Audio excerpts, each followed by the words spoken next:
Olá pessoal, tudo bem? Aqui vos fala o professor Salomão. Pessoal, vamos aqui dar seguimento à nossa trajetória. Vamos então, portanto, abordar os últimos temas da nossa matéria. Nesse sentido e consequência, vamos tratar aqui com vocês sobre a formação, suspensão, extinção do processo, subsequentemente aos sujeitos do processo e os sujeitos especiais do processo. No que se refere aos sujeitos especiais do processo, nós já havíamos tratado pontualmente e, evidentemente, irei colocar o material de apoio para vocês. Bom, sempre priorizando o ensino, sempre priorizando o conhecimento de vocês, beleza? Bem, de toda maneira, vamos seguir dar as devidas anotações. Bem, pessoal, de forma padrão, de forma clara, todo o processo ele passa basicamente com um procedimento de formação e, subsequentemente, a sua extinção. Evidentemente, o processo tem o seu início, o meio e o fim. Os fenômenos que ponderam a suspensão do processo são pontuais, não necessariamente deve cruzar nessa trajetória do processo. Portanto, o processo tem um momento de sua formação, subsequentemente tem a sua extinção, mas pode operar nesse sentido circunstâncias de suspensão. Bem, nesse contexto, pessoal, vamos aqui recapitular especificamente ao que tangencia-se a formação da relação jurídica processual. Então, veja, pontualmente, a formação da relação jurídica processual se dá especificamente quando a parte autora, pessoal, propõe, portanto, a competente ação judicial. Nesse sentido de consequência, quando ele propõe especificamente a ação judicial competente, evidentemente, ele vai estar munido de advogado. Só que no momento em que ele propõe, portanto, a ação, há alguns atos de índole administrativa que percalçam, portanto, uma relação naturalmente quanto ao desenvolvimento do processo, segundo o impulso oficial, que deve ponderar quanto à razoabilidade, quanto à lisura, quanto à eficiência. Não é à toa, pessoal, que nós temos o chamado registro dos processos. Então, vamos aqui especificamente trabalhar a leitura do CPC, em especial atenção ao artigo 284. Vamos aqui. O artigo 284, pessoal, artigo 284, beleza, diz o seguinte: todos os processos estão sujeitos a registro. E o que é o registro, pessoal? Registro nada mais, nada menos que a anotação em livro próprio ou mesmo no sistema de determinados dados que identificam o processo. E aí nós começamos, nesse sentido, a numeração do processo, o nome das partes, o juízo em que foi distribuído a ação, enfim, dados essencialmente vinculados à identificação do processo. Em verdade, pessoal, o registro ele é muito utilizado também para verificar a estatística, o volume de processos que são demandados. Inclusive, o CNJ traz verdadeiras orientações congentes para que os servidores, técnicos e analistas judiciários observem as devidas lisuras, as devidas transparências quanto ao procedimento de registro. Então, recapitulando, quando a parte autora propõe especificamente a sua ação, propõe, portanto, a distribuição da exordial, da petição inicial, evidentemente observamos os artigos 312 e seguintes, destacando nesse sentido também o artigo 319, nós temos especificamente, pessoal, que a parte autora, munida de advogado, exercendo, portanto, a capacidade postulatória, propõe a ação judicial. Evidentemente, feita a propositura da ação, inicia-se, pessoal, as relações que envolvem a administração dos feitos na justiça, que são executadas por técnicos judiciários a analistas judiciários. Bem, nesse sentido e consequência, pessoal, eu destaco para vocês o registro. E o que é o registro? Bem, registro é a anotação em livro próprio ou no sistema, no caso PJE, Processo Judicial Eletrônico, em que informa especificamente o número do processo, a data da sua distribuição, o juízo competente e, sem esquecer, a ação judicial que foi proposta e as partes ali vinculadas. Nesse sentido de consequência, o dispositivo importante para sua análise é o artigo 284. Olha o que diz: todos os processos estão sujeitos a registro, devendo ser distribuídos onde houver mais de um juiz. Então, a lógica da distribuição é quando houver, pessoal, dois ou mais juízes. Quando não há dois ou mais juízes, evidentemente vai ser prevento, né, vai ser o juiz competente para examinar pontualmente a matéria, vai ser o único juiz daquela comarca em especial. Só a nível, portanto, de informação associada, não devemos jamais esquecer a leitura do artigo 287 do CPC, que aqui começa ao caldo, né, as informações tornarem-se mais complexas. Especificamente no artigo 287, ele fala de um instrumento chamado procuração. Olha só, vamos aqui conosco.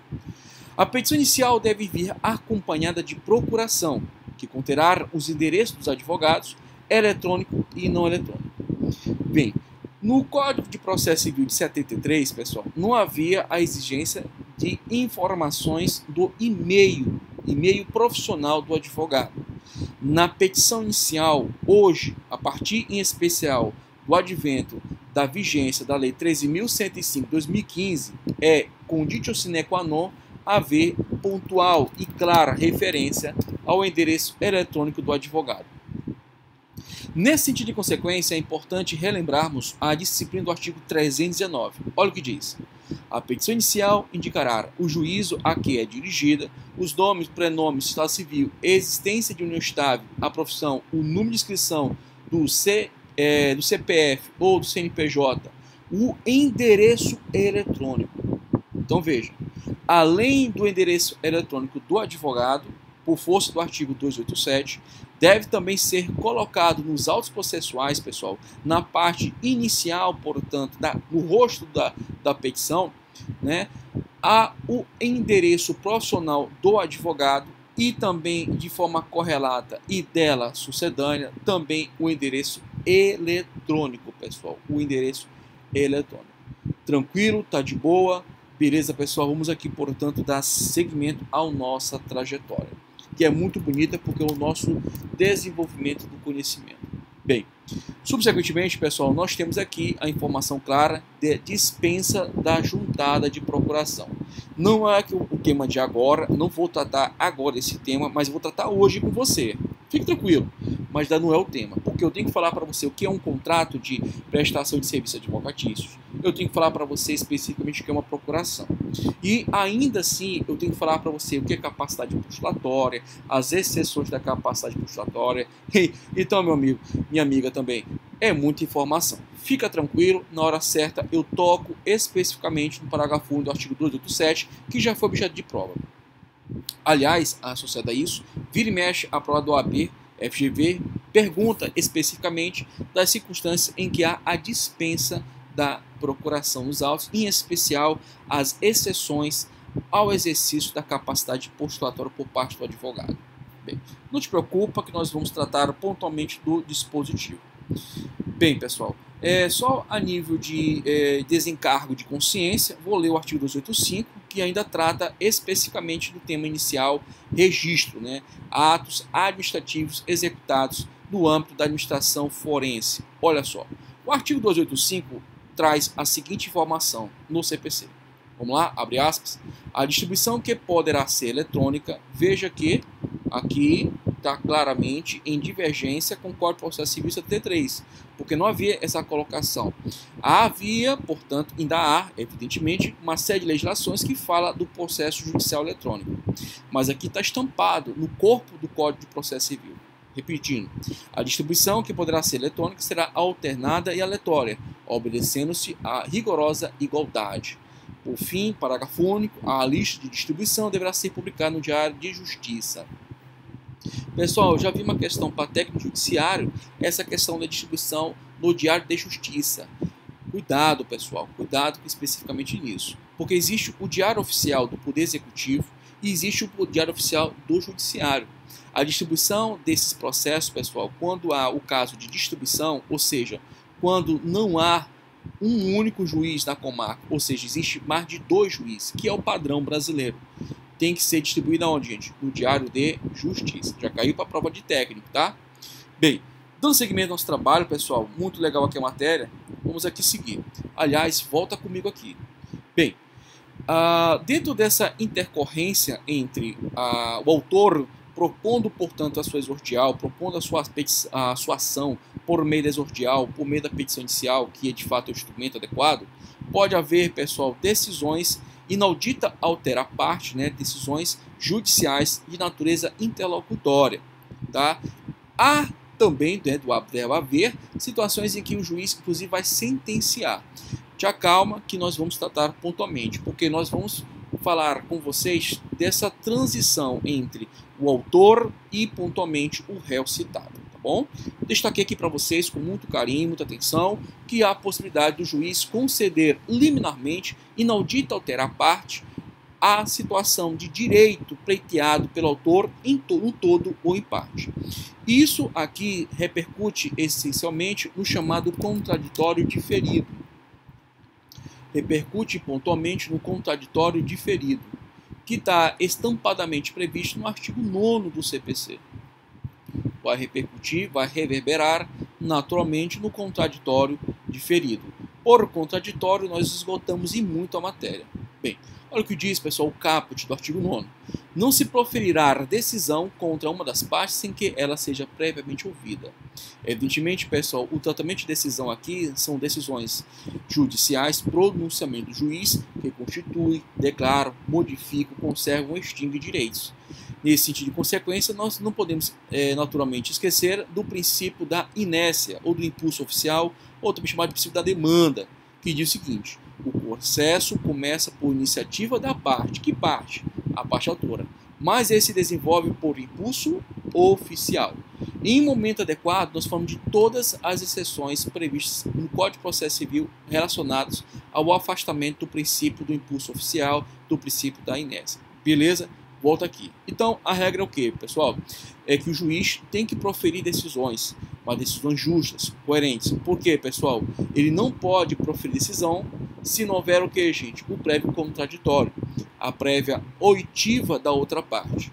Contudo, nós temos a possibilidade estampada no CPC atual de afastar pontualmente o contraditório clássico, o contraditório no seu padrão processual.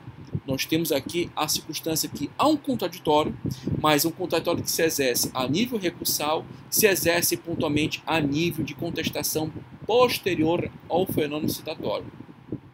É a situação que envolve o chamado contraditório diferido. E no nosso exemplo aqui que eu coloquei para vocês, pessoal, eu indiquei especificamente as situações em que envolve, pessoal, tutela provisória de urgência.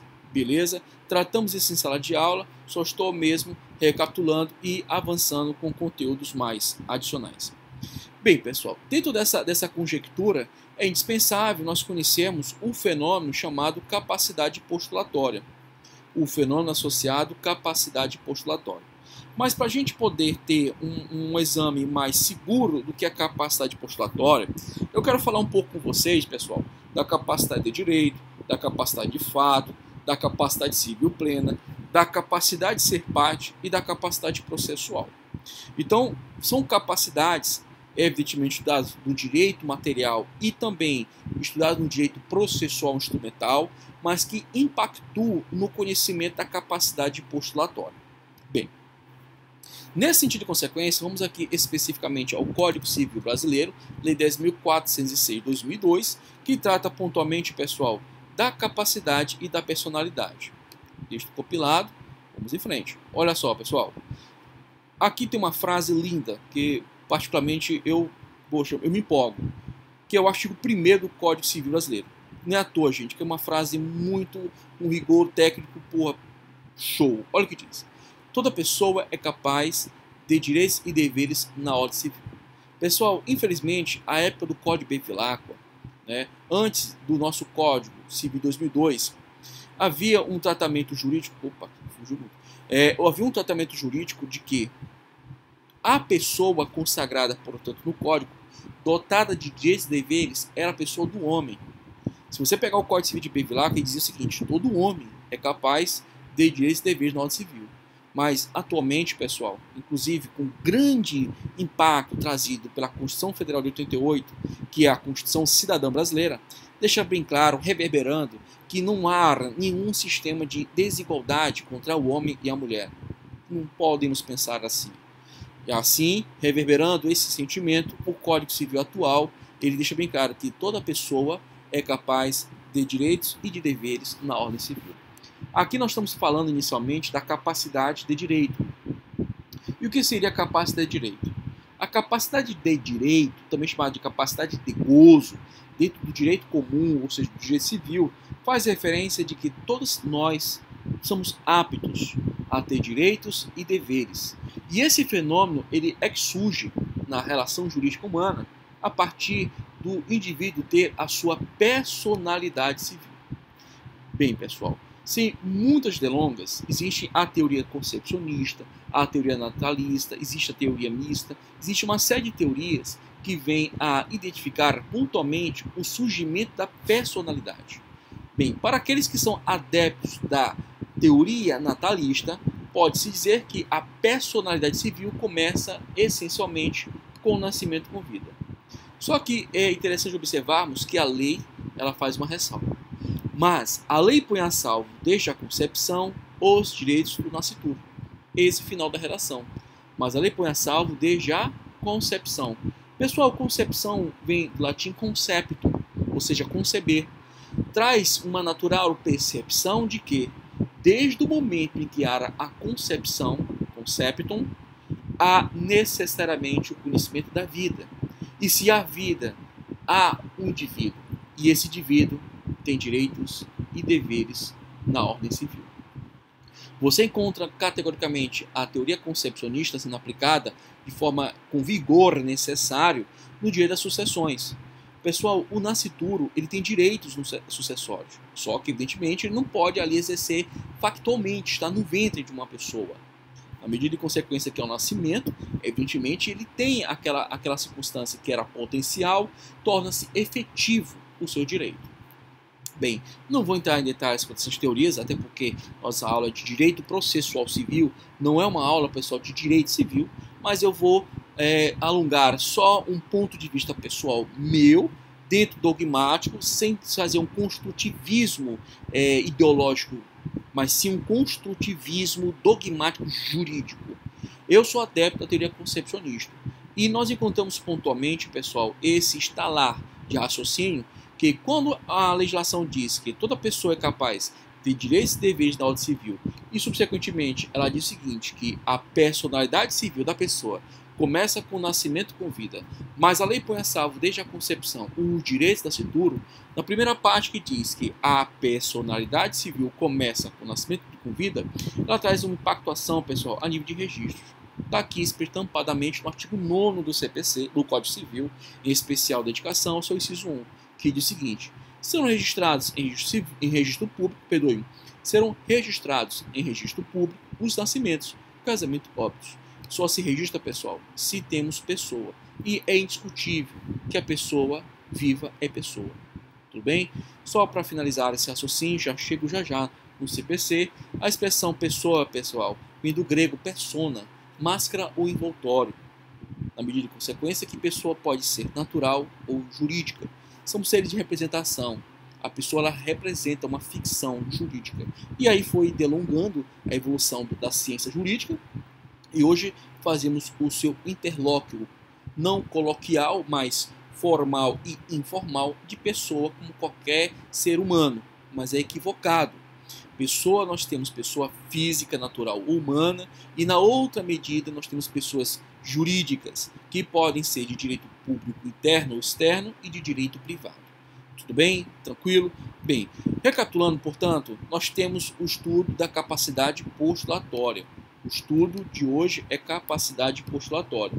Mas para a gente entender a capacidade postulatória, nós temos que desaguar e entender a capacidade processual, a capacidade de ser parte, a capacidade civil plena, a capacidade de fato e a capacidade de direito. No que se refere à capacidade de direito, ela está estampada pontualmente nos artigos 1º e 2º, em especial o artigo 1º do Código Civil Brasileiro, que diz que toda pessoa é capaz de direitos e de deveres na ordem civil. Esse artigo 1º do Código Civil, ele é claro, existe para todos, desde o momento que você nasce até a sua morte, a sua capacidade de direito de gozo. E essa capacidade, pessoal, ela independe se a pessoa está na situação de incapacidade absoluta ou de incapacidade relativa. Porque todos nós somos pessoas. e são pessoas que temos direitos e deveres na ordem civil. Bem, seguindo o barco, pessoal, nós temos a capacidade de fato ou de exercício. A capacidade de fato e de exercício, pessoal, ela é alcançada quando o indivíduo ele cessa a menoridade. Repito, a capacidade de fato ou de exercício, ela cessa, portanto, perdoe, gente, ela se concretiza, corrigindo meu português, a capacidade de fato ou de exercício, ela se concretiza quando o indivíduo atinge a menoridade, ou atinge a maioridade. Eu me confundi com esse excesso aqui, gente. Então, repetindo, a capacidade de direito quando a pessoa nasce com vida, segundo a teoria natalista, ou a partir da concepção. Mas a capacidade de fato ou capacidade de exercício é quando a pessoa atinge o que, gente? A maioridade civil, que é aos 18 anos de idade. Olha o que diz o artigo 5º do nosso Código Civil. Agora ficou legal. A menoridade cessa aos 18 anos completos. Ou seja, quando a pessoa atinge a maioridade. Veja, quando a pessoa fica habilitada, a prática, exercício, né, capacidade de fato, a prática, exercício de todos os atos da vida civil. Então veja, a capacidade de fato ela só se concretiza quando o indivíduo atinge o que, gente? Os 18 anos completos. Quando se cessa, agora sim, a menoridade. Beleza? Só que a própria legislação brasileira, ela reconhece situações em que cessa-se para os menores a incapacidade. E aqui nós temos pontualmente as circunstâncias que envolvem estampadamente tipificado, situações que o indivíduo ainda não atingiu a maioridade civil, mas a legislação ela reconhece que houve o que, gente? O cesseamento da sua incapacidade, mesmo o indivíduo tendo menoridade. Bem, as circunstâncias são estas 5 aqui apresentadas. Vamos lá. O inciso 1 diz o seguinte: pela concessão dos pais ou de um deles na falta do outro, mediante instrumento público, independente de homologação judicial ou por sentença do juiz ou do tutor, se o menor tiver 16 anos completos. Inciso 2, pelo casamento. Inciso 3, inclusive, é importante lembrar que a capacidade para testar também é aos 16 anos de idade. Então, capacidade para casar 16 anos, de testar 16 anos. Pelo exercício de emprego público efetivo. A orientação que estabelece aqui, pessoal, não é só qualquer emprego público, mas também o serviço público. Contudo, todavia, entretanto, o Estatuto dos Servidores Públicos e Gerais, ele não reconhece pontualmente que o indivíduo, tendo menoridade, possa prestar um concurso público e, evidentemente, estar exercendo de forma efetiva a sua função. Tá? A legislação, seja a legislação federal, a Lei 8.112 de 90, bem como as estaduais, né, elas não trazem essa prerrogativa, mas o Código Civil ele reconhece essa possibilidade. Tá bom? Pela colação de grau em ensino superior, pessoal, colação de grau significa dizer não o indivíduo que ele se matriculou numa faculdade e está cursando. Colar grau, pessoal, também, né, quando o indivíduo ele fez todas as provas e teve a efetiva aprovação em todas elas, as provas da sua faculdade. Colação de grau pessoal, um ato solene, um ato público, que, segundo a legislação que rege o direito à educação, excepcionalmente pode haver a colação de grau em gabinete. A colação de grau em gabinete é a situação em que o indivíduo cola grau dentro da sala da coordenação ou da diretoria, em especial a diretoria da faculdade. Tá? Veja que, pontualmente, a colação de grau em ensino superior é um ato solene, uma festividade, que deve ser público e notório. E dentro da legislação do direito da educação, o indivíduo tem que fazer um juramento. Cada profissão tem seu juramento. E esse juramento é um caminhar, portanto, e claro, translúcido, de uma série de condutas éticas que essa pessoa promete perante a sociedade. Tudo bem? Por fim, pessoal, pelo estabelecimento civil ou comercial ou pela existência de relação de emprego, desde que em função deles o menor com 16 anos completos tenha economia própria. Antes de analisar especificamente esse caso aqui, queria deixar bem claro que a relação jurídica de emprego ela é regida pela subordinação jurídica, pela habitualidade, pela onerosidade, pela pessoalidade e a condição de pessoa física. Evidentemente, se o indivíduo ele estar norteado pela legislação de trabalho, e em especial a de emprego, atuando pontualmente, pessoal, e ganhando os seus rendimentos, e ele tem, portanto, a idade de 16 anos, pessoal, ele já pode perfeitamente, pessoal, ser enquadrado aqui como uma pessoa passível de haver a sua emancipação. Outro ponto interessante aqui é que a legislação é bem abrangente e ela traz os percalços da cultura civil comum do direito português, sem uma adaptação clara e translúcida com a realidade do direito civil brasileiro atual, falando de sociedades, falando especificamente, inclusive da a insurgência clara do artigo 966 quanto ao direito de empresa. Então ele usa muito essa expressão ainda antiga. Tá? Então, quando se fala de estabelecimento civil pontual ou comercial, é quando o indivíduo está com o intuito pontual, pessoal, de exercer uma atividade empresarial. O indivíduo ele tem um comportamento de exercício da atividade empresarial e, evidentemente, precisa formalizar-se, precisa emancipar-se, e aí, evidentemente, pessoal, a legislação lhe dá caminhos para que ele possa se emancipar. Tudo bem? Bem, então, recapitulando, capacidade de direito ocorre quando o indivíduo nasce com vida ou, pontualmente, quando ocorre a concepção, aí o cardápio é grande, você escolhe qual das correntes você quer, onde a pessoa ela adquire direitos e deveres para exercer uma série de faculdades na ordem civil. Evidentemente, pessoal, nós estamos falando aqui de capacidade de direito, porque a capacidade de fato ou de exercício ocorre quando o indivíduo ele supera a menoridade ou quando a legislação o enquadra em uma dessas 5 situações indicadas no parágrafo 1 do artigo 5º. Beleza, pessoal? Tranquilo? Bem, a consequência do indivíduo adquirir a capacidade de fato, posto já ter reconhecido desde o nascimento ou da concepção a capacidade de direito, é a chamada capacidade civil plena. A capacidade civil plena, pessoal, é um complexo, uma matemática, onde nós temos a soma da capacidade de direito mais a capacidade de fato, que vai ser igual ao que, gente? Capacidade civil plena. O único empecilho da capacidade civil plena, pessoal, são as circunstâncias de impedimento legal e de impedimento constitucional. Então, veja, o indivíduo quando atinge essencialmente, acho que fica até mais interessante colocar esse quadro aqui. Bem, quando o indivíduo ele alcança, portanto, a capacidade civil plena, significa pontualmente que ele pode exercer uma série de faculdades, uma série de relações jurídicas, inclusive uma série de negócios jurídicos. O único empecilho que ele pode ter, pessoal, são as circunstâncias que envolvem impedimentos. São as circunstâncias que envolvem impedimentos. Na Lei 8.112 de 90, pessoal, eu gosto de um exemplo legal que fala pontualmente do comércio. Exercer atividade comercial. Eu não gosto quando tá com esse negócio aqui. Peraí, texto compilado. Agora foi legal. Pô, bem, lá na Lei 8.112 de 90, eu gosto de um caso pontual que é uma vedação, uma cláusula proibitiva, pessoal, por parte do servidor público. Veja que a legislação é bem clara. Ao servidor público é proibido. O que é proibido? Participar de gerência e administração de sociedade privada, personificada ou não personificada. Mas a legislação não veda ele ser investidor, ser um poupador. Olha só. Exceto na qualidade de acionista, cotista ou comodatário. Aqui não está dizendo pontualmente que o camarada ele vai ser sócio de uma empresa. Ao contrário, ele perde o cargo dele. Aqui está dizendo que ele pode ser um investidor, um acionista, um cotista ou comodatário. Mas ele não pode exercer o que, gente? Atividade de comércio, gestão, enfim.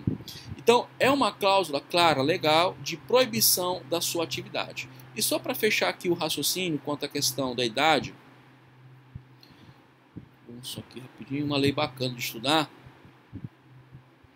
Olha só, a legislação, a Lei 8.112 de 90, obstante o Código Civil, olha só que interessante, né? O Código Civil, ele autoriza essa circunstância aqui claramente, e o Código Civil é até mais atual. Mas no que tange especificamente ao Serviço Público Federal e também dos Estados, aí eu cito para você no Estado do Maranhão, a Lei 6.107, todas elas, pessoal, elas não admitem a possibilidade de um menor de 16 anos exercer, portanto, pessoal, a condição de investidura para cargo público. Olha o que diz o artigo 5º da Lei 8.112 de 90, em especial atenção ao inciso 5. São requisitos básicos para investidor em cargo público, olha só, a idade mínima de 18 anos. Então, no que tange pontualmente, dentro do Pacto Federativo, veja que o Código Civil é uma norma geral. É uma norma de incidência nacional para todas, olha só, cadê? Institui o Código Civil, Direito Comum. Só que a 8.112, pessoal, é uma norma específica para o Serviço Público Federal. Então aqui é proibido, tá bom? Então você tem que ter esses dois conhecimentos específicos, tá? Bem, dando seguimento, pessoal, nós temos aqui um outro fenômeno interessante, pontual, que é a capacidade de ser parte nas relações jurídicas processuais. Para explicar essa circunstância, eu gosto de usar esse desenho aqui para vocês. Quando se fala assim pontualmente ser capacidade de ser parte, ela condiz com o entendimento claro e translúcido, pessoal, que, não obstante o indivíduo de ter a capacidade de direito, ele pode exercer a condição de ser parte, né, parte na relação jurídica processual. Então veja, para ele ser parte na relação jurídica processual, ele tem que ser autor e réu. Evidentemente, pessoal, tem que observar as regras pontuais de capacidade de direito, capacidade de fato, capacidade civil plena, porque senão ele vai ter que ter necessidade de um representante ou de um assistido. É importante um caso interessante aqui do Código Civil, que eu gosto de reverberar com vocês, que trata pontualmente, pessoal, olha só, das situações da pessoa incapaz. E nesse sentido de consequência, falar que há a possibilidade de o sócio, né, ou uma situação de incapacidade superveniente, ele ser, pessoal, assistido, né, no caso de uma capacidade superveniente, ou se for menor, ele pode ser o que, gente? Representado. E nós vamos ver daqui a pouco, inclusive, as circunstâncias que envolvem a massa falida, o espólio, que eles têm a prerrogativa de ter representantes, gente. Tá? Mesmo que não tenham a personalidade. Então vamos aqui. A capacidade de ser parte, que ela não se confunde com a capacidade processual, é a própria prerrogativa do indivíduo, pessoal, ele estabelecer, ser aplicada para fazer parte de uma relação jurídica processual, ser autor, ser réu, enfim.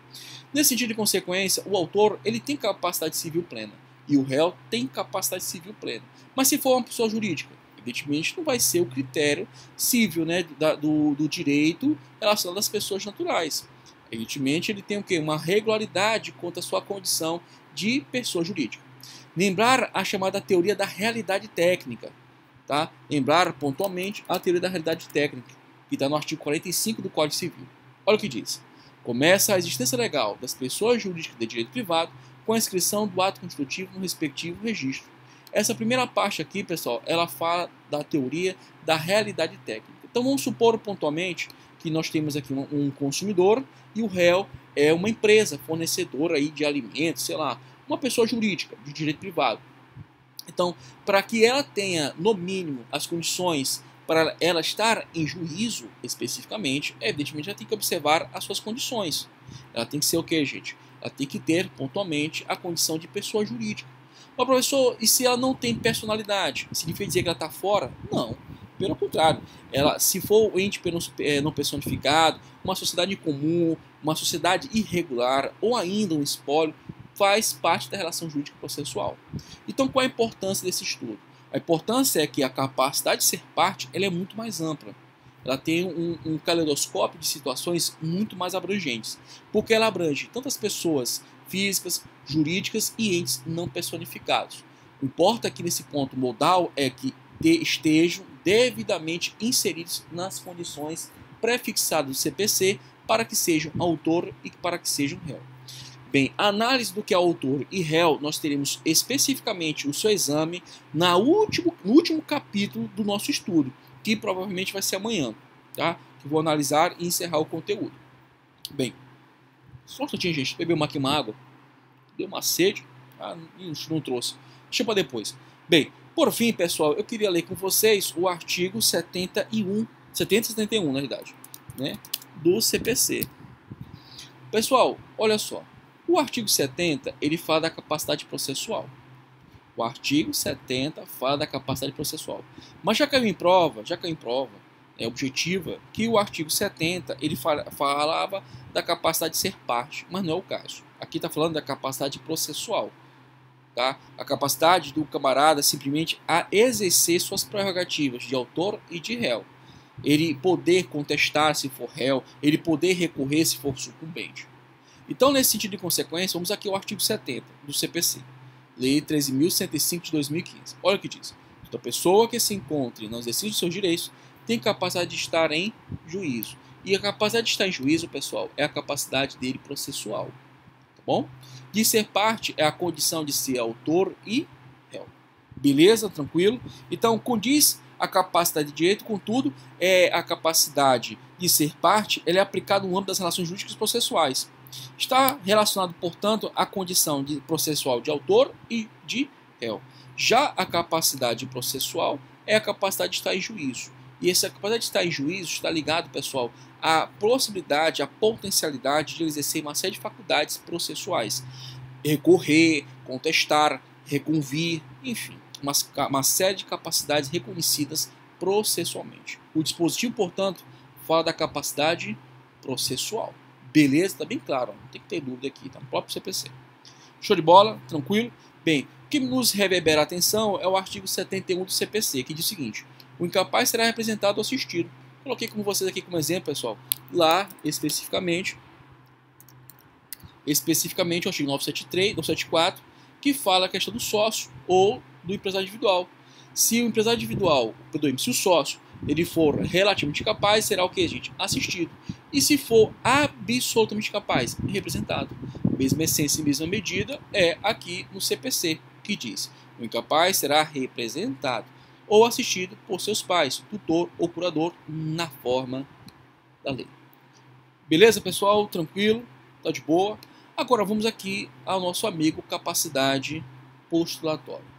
Pessoal, o efetivo estudo da capacidade postulatória é o senso claro, imediato, da pessoa ter ou não um representante legal para o exercício de uma série de faculdades processuais. Porque, veja, a capacidade processual, a capacidade processual já é implícita a toda pessoa. Agora, veja, associado a isso, o artigo 75, ele também fala, pessoal, da capacidade processual reconhecida, olha só, ativa e passivamente à massa falida, à herança jacente ou vacante, ao espólio. E veja que são entes não personificados, a gente não tem personalidade jurídica, gente. Só que a massa falida é representada por quem, gente? Pelo administrador judicial. Nesse sentido e consequência, vamos aqui à Lei 11.101. Inclusive, nós vamos ter um módulo específico de recuperação e falência.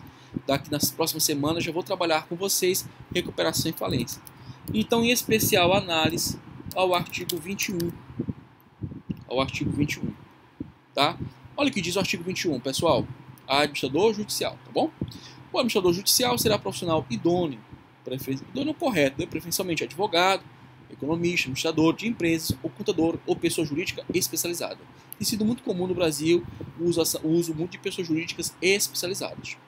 Pessoal, já caiu na prova da OAB, tá? Na OAB, se havia um rol, né? Um rol claro, fechado e sequenciado de quem seja o administrador judicial.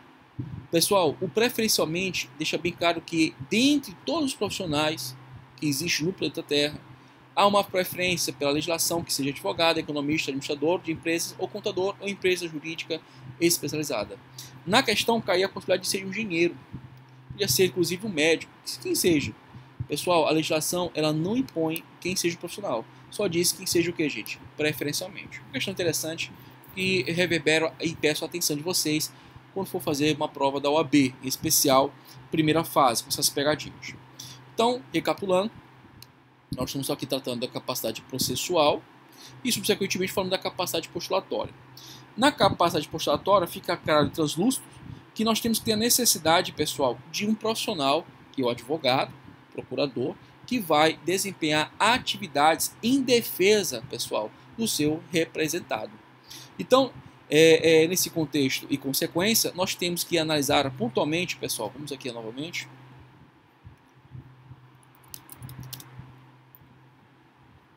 Cadê aqui? 372 já falei, 312. Então, o artigo 312, ele fala categoricamente, pessoal, da formação do processo. Formação do processo. Vamos aqui. Considera-se proposta a ação quando a petição inicial for protocolada. Então vejam, pessoal, quem é que elabora a petição inicial? O advogado. O advogado, né, o defensor público, o profissional dotado de capacidade postulatória, ele vai exercer a prerrogativa, pessoal, de provocar a tutela, de provocar, portanto, o processo, com o intuito objetivo, pessoal, de exercer, nesse sentido de consequência, pessoal, a defesa de direitos. Lembrar pontualmente que o artigo 287, ele dispensa para o defensor público, pessoal, a necessidade de ter que juntar procuração. Tá? O defensor público ele não precisa juntar o instrumento do mandato, que é a procuração. Mas vamos aqui, será que toda vez é necessário advogado na história? Será que no direito brasileiro, pessoal, em especial direito processual civil brasileiro, é necessário toda vez a presença de advogado? Bem, pessoal, essa nossa fala vai ser nosso próximo bloco.